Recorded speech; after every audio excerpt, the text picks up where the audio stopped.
పార్టీల లీడర్లు అన్నాక సోషల్ మీడియాతోని పాతార వెరగాలే గాని మాధవీలతకి మాత్రం లేని పంచాదులు నెత్తి మీద పడుతున్నాయి.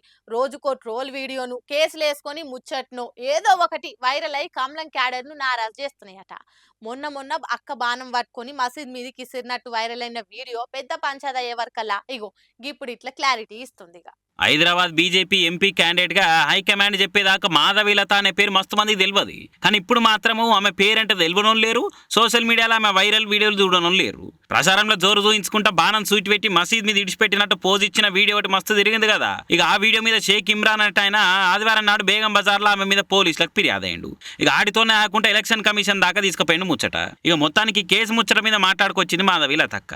నేను ముస్లింలకు వ్యతిరేకమైతే రంజాన్ నెలలో ఊరేగింపులో ఎందుకు పాల్గొంటా, నా చేతుల మీదకెళ్ళి తిండి ఎందుకు వంచుతా, అయినా వీడియోలో నా చేతిలో బాణం లేదు, ఆడ మసీదు లేదు, ఏం లేని దానికి ఎట్టిగా కావాలని నన్ను టార్గెట్ చేసి కేసులు పెడుతురా అనుకొచ్చింది. మరి ఆడ మసీదు నిజంగా కానొస్తుందా లేదా, కనిపించకుండా బయటికి చెప్పకుండా ఆమె మనసులు ఏముండట్లే చేసిందో తెలియదా అని అనుకుంటా మస్తు మంది కామెంట్లు చేయబట్టిరిగా. అయినా ఇంకా పార్టీ ఆమెకు బీ ఫామ్ కూడా ఇవ్వకపాయే, కావాలనే పెండింగ్ లో పెట్టిరని కూడా మస్తు వార్తలు వస్తూనే ఉండి. ఇటువంటి టైంలో ఇన్ని కేసులకు పంచాయతీలు అయితే రేపేందో మరి పరిస్థితి పాపం.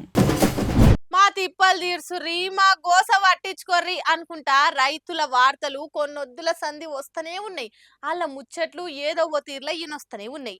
ఇవాళ గట్లనే జనగాం మార్కెట్లకి వెళ్ళి ఓ వీడియో మస్తు వైరల్ అయింది. చూడుర్రి మీరు కూడా.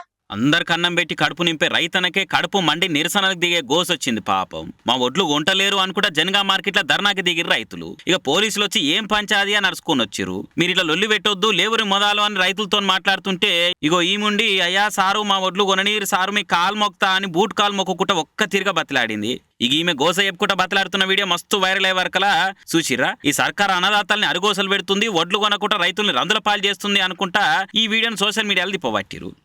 ఓ దిక్కు వానలు పడి చేతికొచ్చిన పంట ఆగమై అట్లా బాధ, ఇంకో దిక్కు ఒడ్లు కొనకుంటే ఇగో ఇసొంటి బాధలు కూడా వచ్చే పాపం రైతులకు.